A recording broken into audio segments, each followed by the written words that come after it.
The sun beat down on freshly cut lawns as I drove through the ornate gates of Oakwood Estates for the first time. The weight of 15 years in Special Forces operations still pressed on my shoulders, both physical and emotional scars that I hoped would finally begin to heal in this new chapter of our lives. In the passenger seat, my 8-year-old daughter Emma clutched her favorite stuffed rabbit, her eyes wide as she took in the perfect houses with their perfect yards. "Is this really going to be our home, Dad?" she asked, her voice small but hopeful. I nodded, forcing a smile that I hoped conveyed more confidence than I felt. After losing her mother 2 years ago to cancer, Emma deserved stability. She deserved a place where nightmares of war and loss could not follow us. "Yes, sweetheart.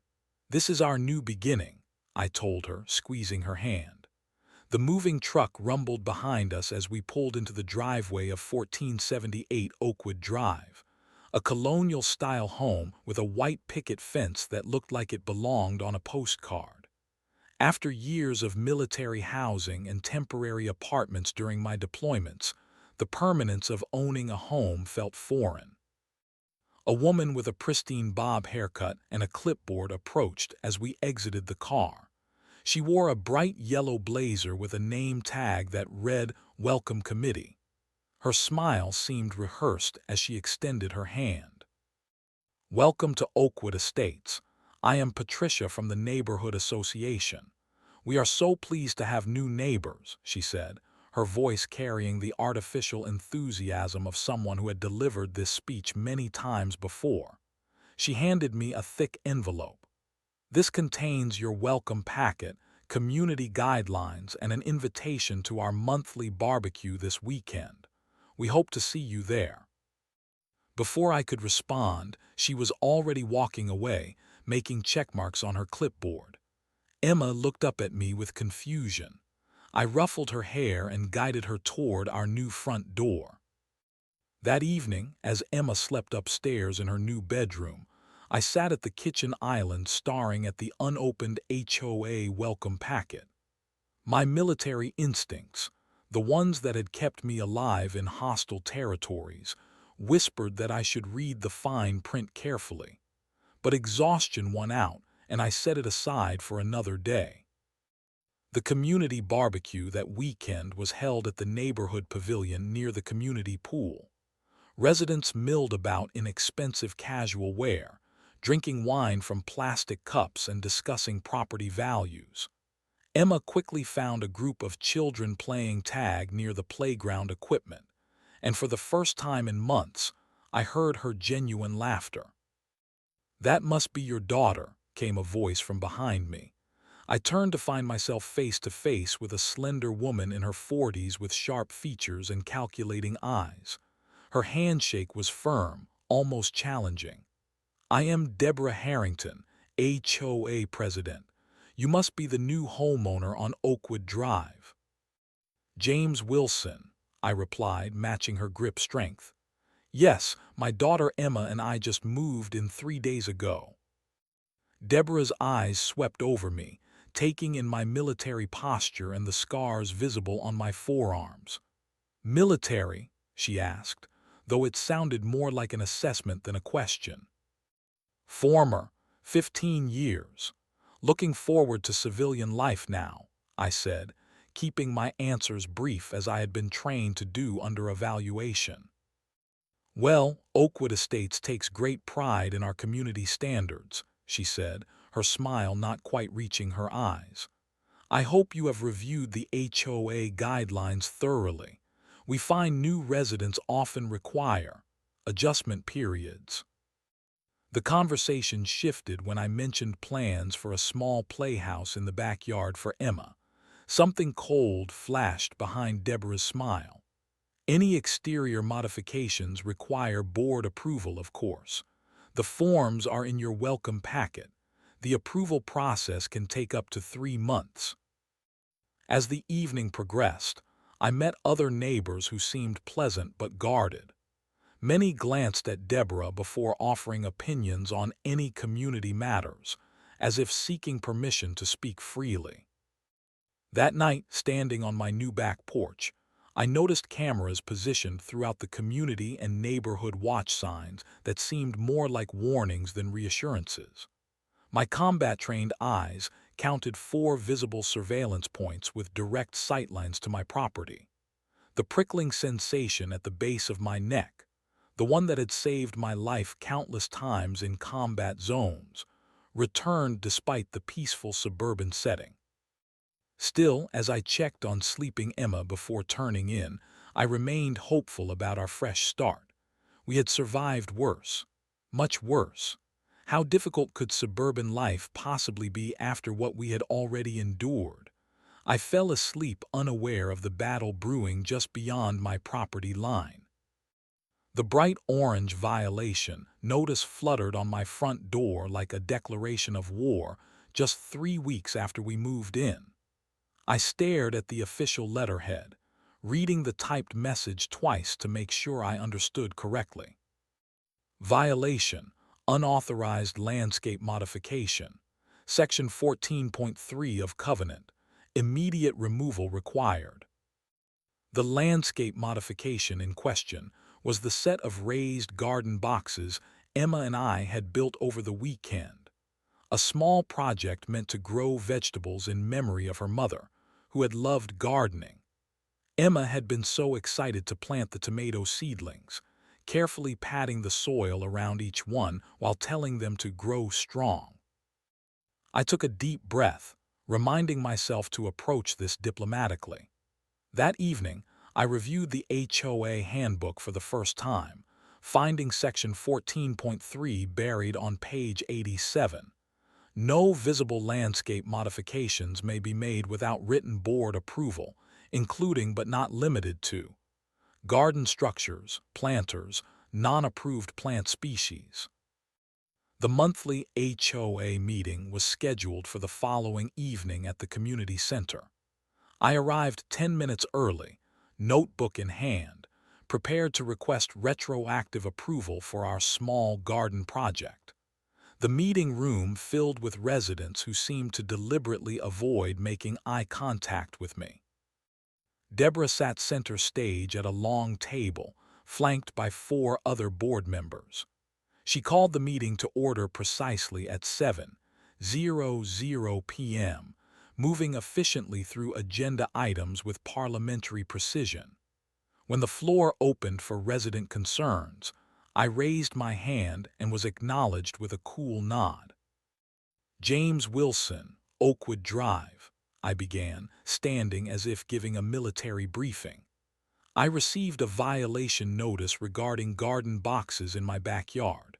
They are small, well-constructed, and not visible from the street. My daughter and I built them as a memorial garden for her mother. I am requesting retroactive approval. Deborah's expression remained impassive. Did you submit the appropriate modification request form prior to construction? She asked, though she clearly knew the answer. No, I was not aware of the requirement at that time, I admitted. Ignorance of the covenants is not an acceptable excuse, she replied. The board members beside her stared at their notepads. The boxes must be removed within 7 days. You may submit a formal request for consideration at the next quarterly architectural review. The committee meets again in November. It was currently August. November was 3 months away. The tomato plants would be long dead by then. Is there an appeals process for time-sensitive matters? I asked, keeping my voice measured despite growing frustration. The process is the process, Mr. Wilson, Deborah responded with finality. We cannot make exceptions without setting dangerous precedents. Next item, please. That evening, I discovered the HOA handbook contained 342 pages of microscopic regulations, controlling everything from acceptable shades of white paint to permitted flower species. Many rules seem to contradict each other or provide the board with arbitrary enforcement power. As I flipped through the dense legal language, my military training kicked in, identifying the terrain, understanding the enemy's tactics, recognizing patterns of control. 3 days later, Emma returned from the community pool in tears. I knelt down to her level at our front door, gently holding her shoulders. "What happened, sweetheart?" I asked, my heart aching at her red eyes. Between sobs, she explained that Deborah's children, a boy and girl slightly older than Emma, had announced loudly that they could not play with rule breakers, and that their mom said our house is going to get in big trouble. Something hardened in my chest. I had endured combat stress, prisoner interrogations, and active war zones, but seeing my daughter's tears over playground cruelty awakened something primal. Still, I maintained my composure, wiping her tears and suggesting we make cookies together, a distraction technique I had used during the difficult days after her mother's passing. Later that week, while Emma was at school, an elderly neighbor named Walter cautiously approached me as I checked the mail. He glanced nervously over his shoulder before speaking in a hushed tone. "I saw what you are going through with the board," he said, his weathered hands trembling slightly. "Just wanted to warn you, fighting them only makes it worse.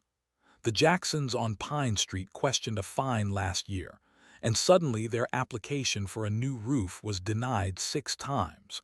Took a heavy rainstorm and water damage before approval was finally granted." More neighbors began sharing whispered stories when they believed no one was watching: foreclosures over yard ornaments, elderly residents fined into poverty, mysterious property damage for those who spoke up. The pattern was clear. Deborah's HOA operated through fear and selective enforcement. I began documenting everything, filing formal requests for reasonable accommodations for the garden boxes, citing Emma's emotional well-being following her mother's death.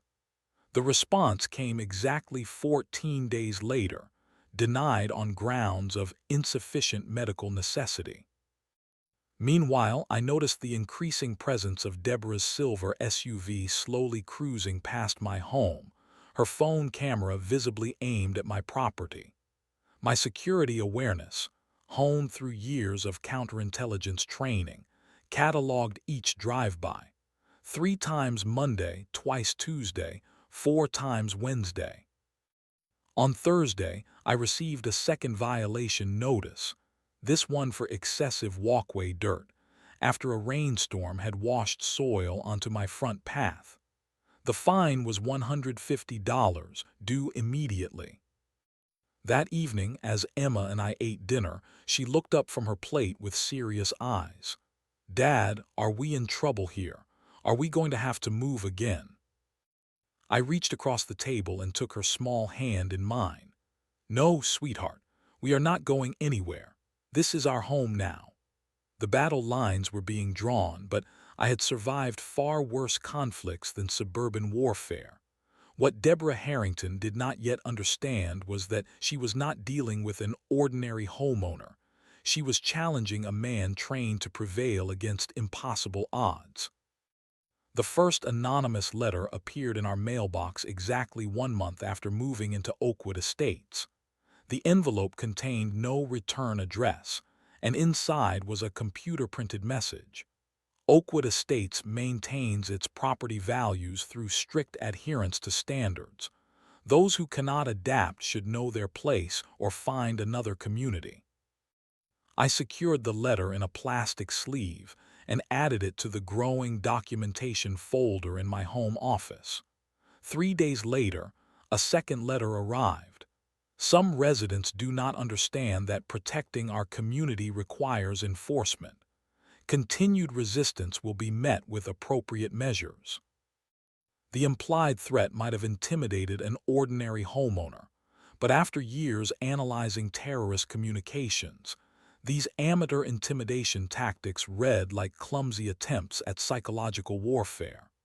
Still, I increased security measures around our home, changing routines, varying departure times, and conducting periodic counter-surveillance scans of our property.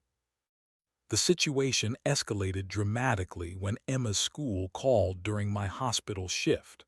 Working as a medical technician had been a natural transition from my military medical training, but the interruption sent immediate alarm bells ringing.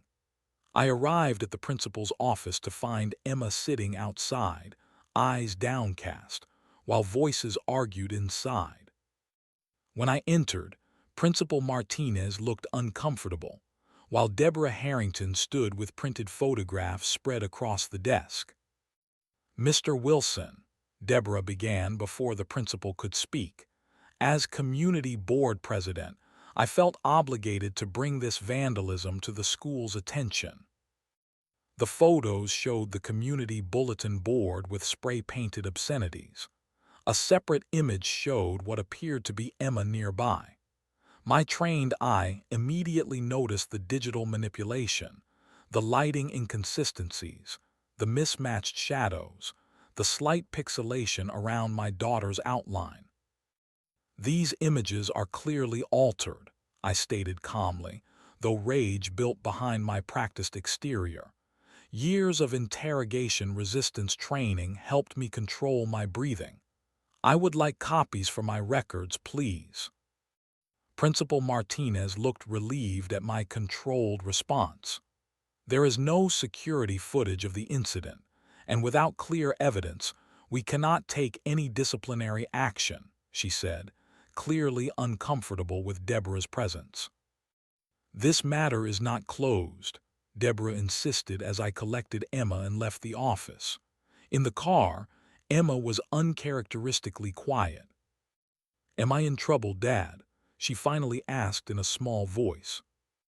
"No, sweetheart, you did nothing wrong," I assured her. "Some adults play games that children should not have to understand." That Friday, an emergency HOA meeting convened without proper notice. A neighbor texted me about it 15 minutes before it started, but my shift would not end for another hour. I arrived to find the meeting already adjourned, with Deborah and the board members exiting the community center. "We voted to escalate your violations to willful noncompliance status," she informed me with poorly concealed satisfaction. "The daily fine is now $200, retroactive to Monday. The notice will be delivered tomorrow." True to her word, a formal letter arrived stating I owed $1,400 in fines. The spiral of bureaucratic harassment was a textbook intimidation strategy. Create financial pressure, isolate the target, establish dominance through institutional means. I had seen similar tactics employed by corrupt officials in developing nations where my unit had operated. That weekend, I installed legal security cameras covering my property boundaries. The system was military-grade but commercially available, motion-activated, night vision capable, with cloud storage backup. By Sunday evening, the investment proved its value. The footage showed 3 board members entering my backyard at 11:22 p.m., using flashlights to measure my garden boxes and photograph through my windows. I watched the replay with clinical detachment, nodding faces, timestamps, and actions for my growing evidence file. As word of my surveillance system spread, neighbors began approaching me with increasing boldness. A retired couple 3 doors down shared USB drives containing years of documented abuses, selective enforcement against minorities and single parents, financial irregularities in HOA accounting, and personal vendettas that had driven out dozens of homeowners. Susan Chen, a software engineer who lived on the corner, provided records showing that property values mysteriously dropped before board members purchased them, only to rise again afterward. The pattern of manipulation extended back 15 years, to when Deborah had first joined the board. "Nobody speaks up because her husband is a police officer," Susan explained in hushed tones during a brief conversation at the community mailboxes. Officer Harrington handles most of the calls in this area. As if confirming this information, Officer Harrington's patrol car began appearing regularly at the entrance to our cul-de-sac, often remaining parked for hours, with its occupant watching my comings and goings. The intimidation tactic was unmistakable but ineffective against someone who had maintained operational security in areas where discovery meant death. The final straw came during Emma's birthday party, a modest gathering with 5 classmates in our backyard. We had just sung "Happy Birthday" when 2 police cruisers arrived, lights flashing. Officer Harrington and his partner approached with stern expressions. "We have received noise complaints," he announced, his hand resting casually on his holster. It was 3:00 p.m. on a Saturday, and our small celebration was nowhere near disruptive. "May I ask who filed these complaints?" I inquired politely, positioning myself between the officers and the now frightened children. "That information is confidential," Officer Harrington replied, but his eyes drifted across the street where Deborah stood watching from her driveway, phone in hand. The parents arriving to collect their children looked concerned and apologetic. Emma's first birthday party in our new home ended with tearful children and embarrassed parents making hasty departures. That night, after Emma had finally fallen asleep, I pulled out my old military footlocker from the garage. I did not reach for weapons; those days were behind me. Instead, I retrieved a tactical planning notebook and began mapping out a comprehensive counterintelligence operation against the HOA board. For 15 years, I had protected American interests against enemies who used fear as a weapon. Now, I would use that same training to protect my daughter and home. The lines of battle were clearly drawn, but Deborah Harrington had made a critical error in judgment. She believed she was dealing with an ordinary homeowner who would eventually break under pressure. What she did not realize was that she had declared war on someone trained never to surrender, never to break, and never to back down when innocent lives were at stake. My home office transformed into an intelligence center over the next 2 weeks. Years of military training shifted from dormant to active as I applied counterintelligence methodology to our suburban battlefield. The walls displayed mapping diagrams of HOA board member connections, timelines of enforcement actions, and surveillance schedules. Using public records requests filed through a third party, I obtained HOA financial documents dating back 7 years.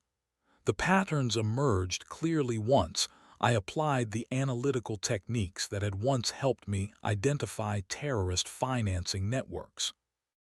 HOA funds disappeared into vague, consulting fees paid to companies registered to Deborah's relatives. Maintenance contracts went exclusively to firms with connections to board members. Most disturbing were the property value fluctuations. Homes foreclosed due to aggressive fine enforcement were consistently purchased by shell companies linked to board member family trusts. I established secure digital communication with 23 victimized neighbors, creating an information network that functioned like the civilian asset rings I had managed overseas. Each homeowner contributed puzzle pieces to the larger conspiracy: dates of harassment, records of selective enforcement, witness accounts of intimidation. Susan Chen proved particularly valuable, using her cybersecurity background to help establish a secure digital repository for our growing evidence database. Walter, the elderly neighbor, provided historical context from his 15 years in the community. "Deborah moved here and was on the board within 6 months," he explained during a carefully arranged meeting at the local coffee shop. "The previous president resigned suddenly after some sort of personal scandal. The details were hushed up, but there were rumors of manufactured evidence." Operating with military precision, I began deploying carefully worded legal letters to board members, each containing specific citations of state HOA regulations, real estate laws, and financial disclosure requirements. Each envelope contained just enough information to create unease without revealing my full knowledge, a psychological operation technique designed to destabilize opposition leadership. The response was immediate and predictable. HOA patrol drive-bys increased. Anonymous letters with more direct threats appeared in my mailbox. My tires were mysteriously slashed one night, an amateur intimidation tactic that my security cameras captured clearly, showing two teenagers who lived next door to Deborah performing the vandalism. Rather than confronting them directly, I documented the evidence and continued building my case. Tactical patience had kept me alive during long-term operations, and I applied the same discipline now. The most valuable evidence came unexpectedly. My hospital shift had been rescheduled, a detail I had deliberately not corrected on the neighborhood information directory. My doorbell camera activated at 2:14 p.m. on a Tuesday, the time I should have been at work according to the outdated schedule. The footage showed Deborah approaching my front door, envelope in hand. She placed what appeared to be a violation notice in my mailbox, then unexpectedly tested my door handle, checking if it was locked. Finding it secure, she proceeded to peer through windows before walking around to my backyard. The trespassing footage became both shield and sword in my growing arsenal. I made multiple copies, storing them in separate secure locations, a standard protocol for high-value intelligence. The following week, Emma's teacher, Mrs. Rodriguez, requested a private meeting after school. She looked nervous as we sat in her empty classroom. "Mr. Wilson, I would not normally share classroom matters with parents, but I am concerned about Emma," she began, hands clasped tightly on her desk. "There has been ongoing harassment from certain students, specifically the Harrington children. Yesterday, they told Emma that your dad should be careful or he might get arrested. As a mandatory reporter, I am obligated to document threats." She slid a folder across the desk containing her official incident reports and handwritten notes detailing months of systematic bullying directed at Emma. Mrs. Rodriguez was risking professional backlash in our small community by providing this documentation. "Thank you for looking out for Emma," I said, careful not to place her in a more compromised position. "May I ask if other students have experienced similar issues?" "Only certain ones," she replied carefully. "Usually new families or those who have had disagreements with community leadership." The pattern matched perfectly with my existing intelligence. Deborah's intimidation extended beyond adults to target children, a red line for any parent, but especially for someone with my background and training. As evidence mounted, so did community courage. Neighbors who had previously avoided eye contact began to nod in solidarity. Small gestures of support appeared, anonymous gift baskets on our porch, offers to watch Emma after school, warnings about upcoming surprise inspections from the HOA patrol. The tide was turning, but I maintained tactical discipline. My years in special forces had taught me that timing was everything. Striking too early would forfeit advantage. Waiting too long could allow the opposition to regroup. Every intelligence operation had an optimal window for action. The HOA kingdom Deborah had built over 15 years was beginning to show cracks under scrutiny. Board members appeared increasingly uncomfortable at meetings, avoiding her gaze during discussions. My carefully worded letters had created fractures in their unity. In my office that night, reviewing security footage and updating intelligence files, I recognized we were approaching the decisive moment. The evidence was substantial but not yet overwhelming. Community support was growing but still fragmented by fear. My position was stronger than when this began, but Deborah still controlled the institutional power. What I did not anticipate was that she would make a catastrophic tactical error, one that would transform this suburban Cold War into direct confrontation. As I had learned in combat operations, even the most carefully planned conflict can suddenly accelerate when desperation drives the opposition to overreach. Deborah Harrington was about to cross a line from which there would be no return.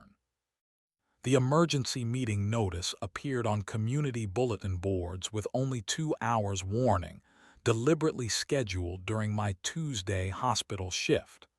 The agenda listed a single item: discussion of community threat assessment and security measures for Oakwood Estates. My supervisor denied my emergency leave request, as we were short-staffed with 2 nurses out sick. Susan Chen set up a live stream of the meeting on her tablet, positioning it discreetly at the back of the room. Through the grainy video feed, I watched as Deborah stood at the podium, her voice carrying the artificial gravity of manufactured crisis. Board members and concerned residents, we have called this emergency session to address growing security concerns within our community, she began, shuffling papers importantly. It has come to our attention that certain elements pose a direct threat to the safety and property values we have worked so hard to maintain. The camera panned across concerned resident faces as Deborah continued. We have evidence suggesting unstable and potentially dangerous behavior from a recent addition to our community. A PowerPoint slide appeared showing my house, followed by close-up images of my security cameras and what appeared to be heavily edited excerpts from my military service record, information that should have been private. James Wilson of Oakwood Drive has displayed concerning behaviors including surveillance of community members, aggressive confrontations, military combat history, and what mental health experts might classify as paranoid tendencies.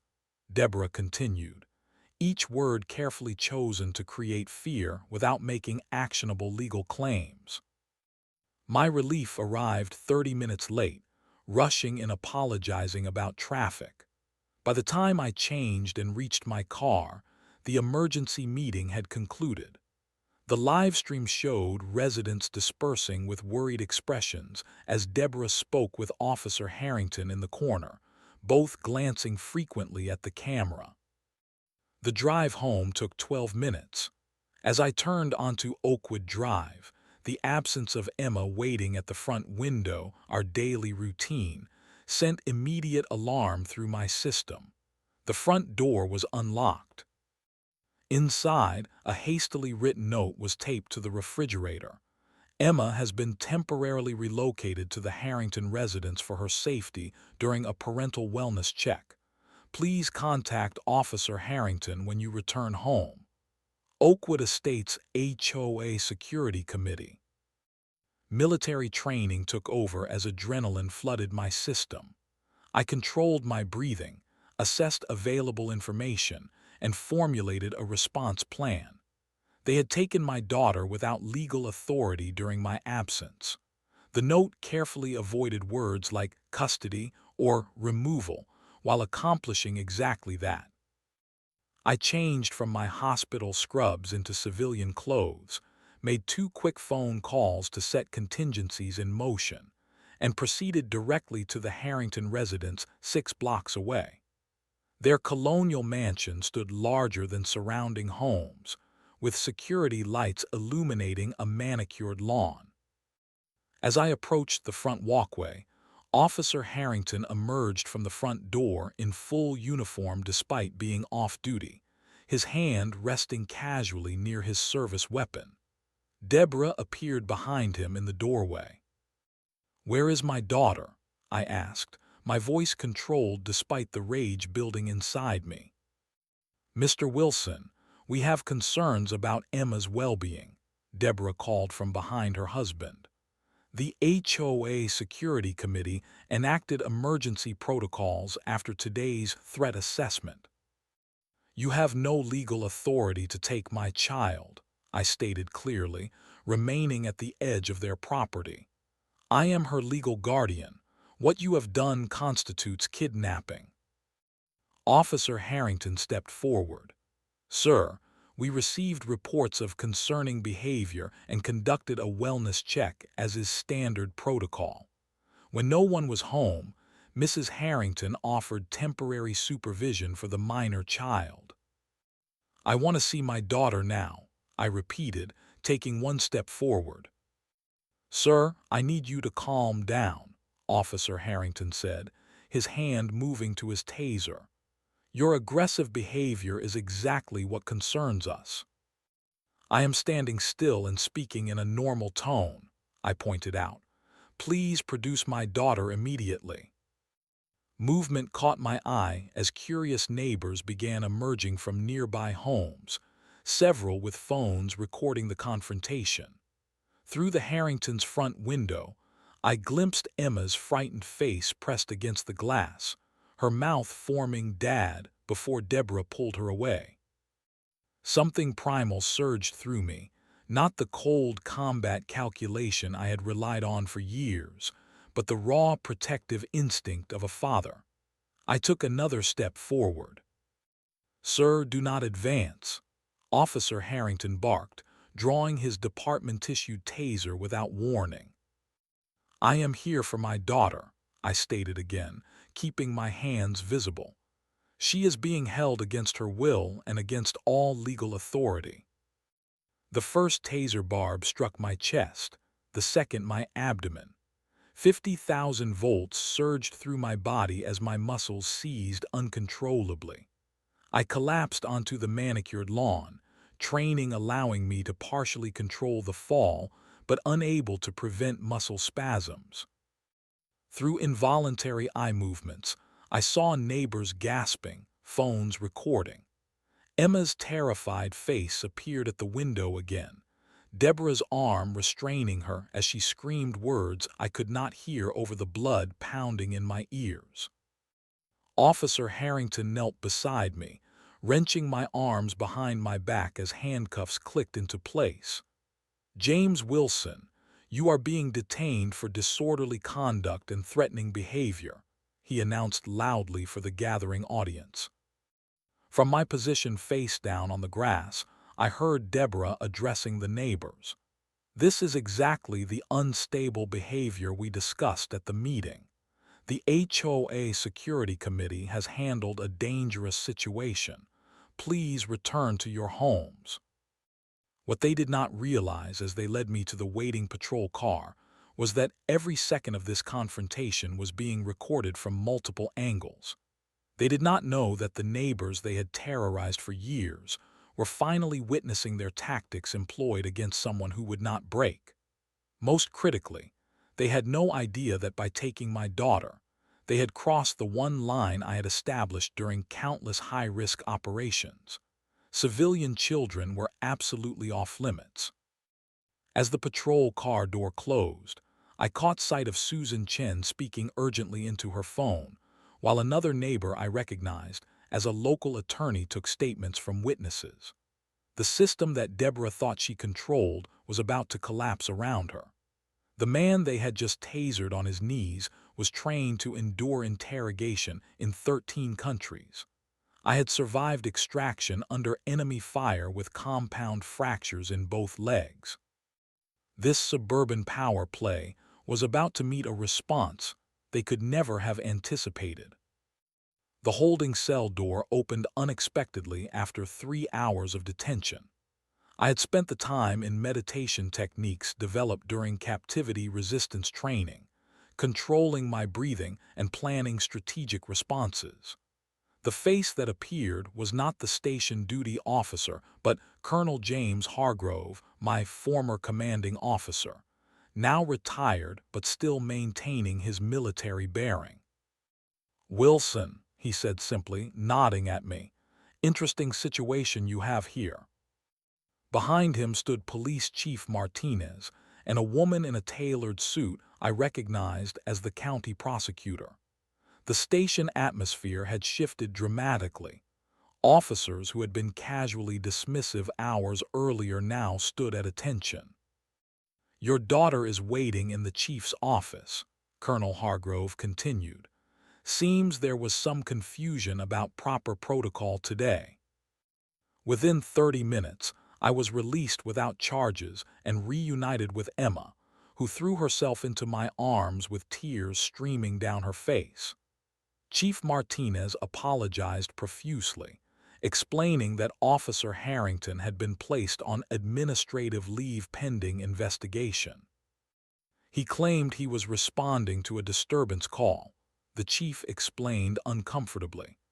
But dispatch has no record of such a call, and his body camera was deactivated during the entire incident. The emergency custody hearing was scheduled for 9:00 a.m. the next morning. I arrived with Colonel Hargrove, who had made calls throughout the night activating what he called the Brotherhood. By the time we entered the courtroom, 7 neighbors had submitted sworn statements and video footage showing the unprovoked taser deployment and forced detainment. Judge Eleanor Williams reviewed the evidence with increasing disbelief. "Let me understand this correctly," she said, peering over her glasses at the Harrington's attorney. "The Homeowners Association created an unauthorized security committee with no legal standing, declared an emergency based on a meeting scheduled to deliberately exclude Mr. Wilson, then removed a minor child from her home without parental consent or court order." The Harrington's lawyer shifted uncomfortably. "Your Honor, they were acting out of concern for the child's welfare." "Was there any evidence of abuse or neglect?" the judge asked sharply. "No, Your Honor, but Mr. Wilson's military background suggested potential instability." Judge Williams' expression hardened. "Are you suggesting that military service disqualifies someone from parenting their own child?" By noon, the judge had issued a restraining order preventing the Harringtons or any HOA representative from coming within 500 feet of Emma or me. The temporary custody issue was resolved unequivocally in my favor, with a stern judicial warning about the potential criminal charges for false imprisonment and kidnapping. Outside the courthouse, my phone buzzed continuously with messages from a rapidly expanding network. My Special Forces Brotherhood had mobilized with terrifying efficiency, legal experts, media contacts, and federal connections moving into position like pieces on a chessboard. Thomas Reeves, a former team member now working as a corporate security consultant, coordinated digital evidence compilation. Sarah Lynn, who had served as our unit's legal advisor, now practiced law in the state capitol and had drafted comprehensive legal filings against both the HOA and the police department. The community evidence database compiled during months of preparation became a damning archive of systematic abuse when presented to authorities. State regulators launched investigations into the HOA's financial practices after anonymous tips detailed specific transactions and account numbers. Board member Carlton Stevens was the first to break ranks, arriving at my attorney's office with boxes of documents and a written statement detailing 15 years of manipulated votes, falsified meeting minutes, and coordinated harassment campaigns. Others followed quickly, sensing the changing winds and seeking immunity from the expanding investigation. "Deborah told us you were dangerous," Stevens admitted during his deposition. "She said your military background made you unstable and a threat to property values. We never questioned when residents were targeted. It was always presented as protecting the community standards." Most devastating was the revelation unearthed by Thomas Reeves' background investigation. Deborah had a documented history of similar tactics in 3 previous communities across 2 states, leaving in her wake devastated homeowners and depleted HOA accounts. She had changed her name slightly each time, from Deborah to Debbie to Deborah, but the pattern remained identical. When my attorney presented the settlement offer requiring Deborah's resignation, financial restitution, and dissolution of the current board, we met in a conference room at the county courthouse. Deborah's usual composure had cracked, her eyes darting nervously between her attorney and the evidence binders stacked on the table. "This is absurd," she insisted, though her voice lacked its usual authority. "Everything I did was for the good of the community. Property values increased 37% under my leadership, while coincidentally decreasing just before properties were purchased by your family trust," my attorney countered smoothly. Deborah's face flushed with anger. "You have no idea who you are dealing with," she hissed across the conference table. I met her gaze with the calm certainty of a man who had faced death on distant battlefields. "No, Deborah, you had no idea who you were dealing with when you took my daughter."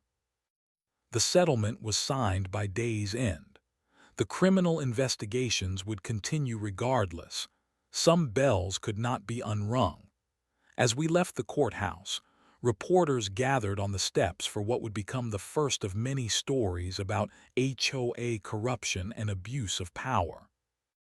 Emma squeezed my hand as cameras flashed. "Are we safe now, Dad?" she asked quietly. "Yes, sweetheart," I assured her, pulling her close to my side. "We are safe now, and so are all our neighbors."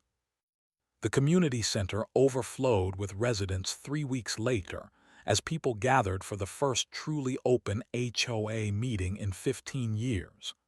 Sunlight streamed through windows that had been recently cleaned of the dark tinting Deborah had installed for security purposes, a change that symbolized the new transparency. Outside, news vans from 3 local stations were parked along the curb, capturing footage for ongoing coverage of what had become a regional story about corruption and resilience. The Oakwood Estates scandal had sparked investigations of HOA practices across the state, with regulatory reforms already being discussed in the state legislature. The Harrington home, once the power center of the neighborhood, now bore a "for sale" sign on its perfectly manicured lawn. Deborah and Officer Harrington faced multiple criminal charges, from financial fraud to official misconduct to false imprisonment. Their legal problems had only begun, as former residents from previous communities came forward with similar stories after seeing the news coverage. Judge Williams had appointed an interim board elected through transparent ballot, with an independent auditor overseeing the HOA finances during the transition. As I moved through the crowded meeting room, former intimidated neighbors now offered handshakes and words of gratitude. Walter, the elderly neighbor who had first warned me about the HOA, approached with tears in his eyes. "I never thought I would live long enough to see this place free again," he said, his weathered hand gripping mine. "My late wife always said we should have fought back when they targeted our rose garden, but we were too afraid." Susan Chen had been elected interim board president despite her initial reluctance. "We need someone with a technical background to untangle the financial web," she explained when accepting the position. "Besides, my cybersecurity experience means I know how to build systems that cannot be manipulated by future bad actors." The meeting agenda focused on rebuilding, not just organizational structures but community trust. The unnecessarily restrictive common areas would be redesigned with resident input. Assessment fees that had mysteriously increased yearly would be reduced to cover only legitimate maintenance needs. Emma stood at the front of the room beside the interim board, proudly presenting her design for the new community garden that would replace the decorative but unusable center median. Her plan included accessible raised beds, ensuring elderly residents could participate, children's sections for educational growing, and a memorial area dedicated to community healing. My mom loved to garden, Emma explained to the attentive audience, her voice growing stronger with each word. She always said plants need three things to grow: light, water, and freedom. I think communities need those things too. Applause erupted as she concluded her presentation. Children who had once been forbidden from associating with her now crowded around to ask questions about the garden plan. When the nominating committee approached me about joining the leadership council, I politely declined, preferring to serve as an informal advisor while focusing on rebuilding our life. My role had never been to seize power, but to neutralize the threat to my family and community. That evening, standing on my back porch watching Emma playing with neighborhood children who were previously forbidden from association, I reflected on the strange parallel between my military service and this suburban battlefield. Both required strategic patience, intelligence gathering, and unwavering courage. Both demanded the moral clarity to recognize when systems meant to protect had been weaponized against the innocent. Colonel Hargrove joined me on the porch, handing me a cup of coffee as we watched the children play. "Reminds me of that operation in Kandahar," he said quietly. "Different terrain, same principles." I nodded, understanding the comparison. Corrupt authority figures, intimidated civilian population, systemic abuse of power. And one stubborn operator who refused to accept the situation, he added with a knowing smile. "The Brotherhood is proud of you, Wilson. This was a different kind of service, but just as important." As dusk fell over the community we had helped liberate, I finally felt the peace I had sought when moving here, not from absence of conflict, but from knowing I had faced injustice with the same commitment that once guided me through war zones. My military training had prepared me not just for combat, but for standing firm against any threat to those who could not protect themselves.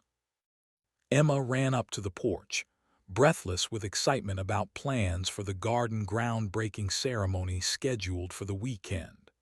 As she detailed the vegetables she wanted to plant, her mother's favorite tomatoes prominently featured, I realized that some battles are fought with weapons. Others are won with wisdom, community, and unwavering determination to protect what matters most. The garden boxes that had started this conflict would now become the centerpiece of community healing. The surveillance cameras that had documented abuses would be repurposed for a community security system with full resident oversight. Even the HOA itself would be reformed into a truly representative neighborhood association, focused on support rather than control. "Dad," Emma said as we headed inside for dinner, "Mrs. Rodriguez says I should write about what happened for my school project on community heroes." I knelt down to her level, looking into eyes that had seen too much fear in her young life. "What do you think about that idea?" She considered the question seriously. "I think I want to write about everyone who stood up together, not just one person, because that is how we won, right? By remembering we are stronger together than we are alone." Her wisdom, beyond her years, reminded me of her mother. As we entered our home, truly our home now, free from the shadow of arbitrary power, I knew that the peace we had fought for would endure. Not because threats would never arise again, but because this community had learned how to stand together against intimidation. My years in special forces had taught me that true security never comes from control, but from cooperation, communication, and courage. As I looked around at our neighborhood, now filled with friendly waves and open doors, I recognized the most important lesson of all. The battles that matter most are not those fought in distant lands, but those waged to protect the places we call home and the people who make that home worth defending.